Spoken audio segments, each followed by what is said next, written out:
Bali, tingnan at puntahan natin ang Pyongyang ng North Korea. Kasi, dati napakahigpit nila dyan. Siyempre, pag pumunta ka dyan, yung makikita mo, puro propaganda lang kasi alam naman natin na komunista yung lugar na yan. North Korea yan. Dati, bawal na bawal kang mag-video dyan, tsaka hindi sila tumatanggap ng turista. Pero ngayon, malaya ka na makakapunta mag-video, pero meron kang tour guide na pagsasabihan ka na, dito, i-off mo yung camera mo dyan, sige, malaya ka mag-video. Ganun na sila ngayon, hindi kagaya dati na napakahigpit nila.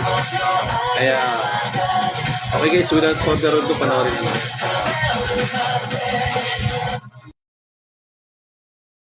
Okay guys, ang ganda ng, makikita nyo rito, ang ganda ng North Korea. Welcome na silang tumanggap ng bisita ngayon, kagaya na sinabi ko sa'yo. May mga lugar lang na hindi ka talaga pwedeng mag-video. Noong araw, hindi ka talaga pwede magkuha ng video dahil kukumpiskahin yung video mo. Malamang, abutin ka pa ng kulong. Pero ngayon, medyo ano na sila, yung medyo maluwag na sila. Pwede mo nang malibot yung mga magagandang tanawin sa North Korea. Kaya lang, siyempre, madalas mong makikita doon halos yung retrato ng presidente na si Kim Jong-un. O Kim Jong-il. Yun ang makikita mo doon. Kasi kung ito na hindi napigil, abay, napakayaman na bansa nito. Ito kasi dagdag kita rin yung mga turista na pumupunta dyan. Kung makikita mo, marespeto rin naman sila. Conforme lang naman sa nag-uutos sa kanila. Sumusunod lang din naman sila sa utos sa kanila. Kaya ang ganda. Magandang mamasyal sa North Korea. Siyempre, may kaba ka. Tapos, kailangan mo rin ng medyo malaki-laking budget dahil hindi natin alam yung presyo ng mga pagdating sa mga bilihin dyan. Ewan ko lang kung malakas ang signal ng internet kasi dati kontrolado nila internet eh. Doon lang sa loob nila ha, sa loob ng bansa nila, pero sa labas naman hindi na. Siyempre doon lang. Ayan, ang lugar napakalinis. Maganda. Maganda naman talagang i-open niya kasi dagdag kita din ng isang bansa yan. Kesa yung nagpapakita tayo na siga tayo, malakas tayo. Hindi na uso siga ngayon eh. Lahat na ng bansa malakas na ngayon eh. Makikita na ngayon yung mga mabulada sa internet. Kasi hindi na nakapokus ang tao sa TV. Wala nang panahon yung tao sa TV. Bibihira na lang talaga. Hindi lang masira yung gamit nila na TV, nanonood sila. Pero kadalasan sa cellphone na. Kaya magmula sa bata nakasisilang pa lang hanggang sa may edad lolo-lola na sa cellphone pa rin nakapokus. Siyempre yung iba naglilibang na lang din sa pagtatanim ng mga halaman, pero more on sila sa cellphone. Kaya hindi mo na rin mabubuladas ang tao ngayon kasi ang tao ba't mabubuladasin ngayon yan? Kung ano ang ayaw mong gawin sa sarili mo huwag mong gawin sa iba. Dahil yung parang mambuladas ka ngayon, parang binubuladas mo lang yung sarili mo dahil hindi ka intindihin ng tao na kausap mo. Abi pa ba't ka pag-aaksayan ng oras?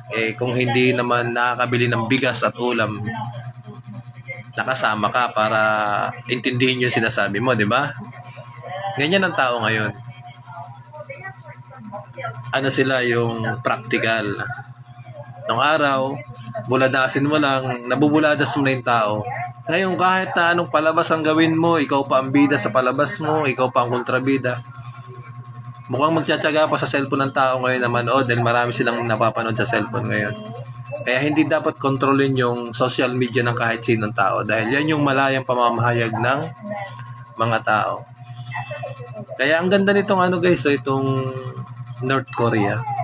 Hanga ako sa sa lugar na tahimik, malinis. Talaga naman. Ayan o, nakikita mo na yung siyempre yung sa panloob, hindi mo na panghihimasukan yan, yung mga nakalipas nila para makamove on naman sila, di ba? Okay guys, magandang araw. Please like and subscribe. Pakipollow na rin doon sa channel ko. Magandang araw sa inyo.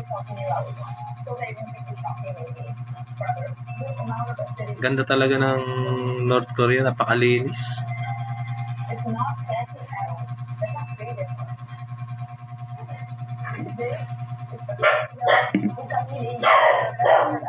Siguro ito kung i-develop pa talaga nila ng gusto, hindi lang sa more on agriculture, tapos sa mga, syempre,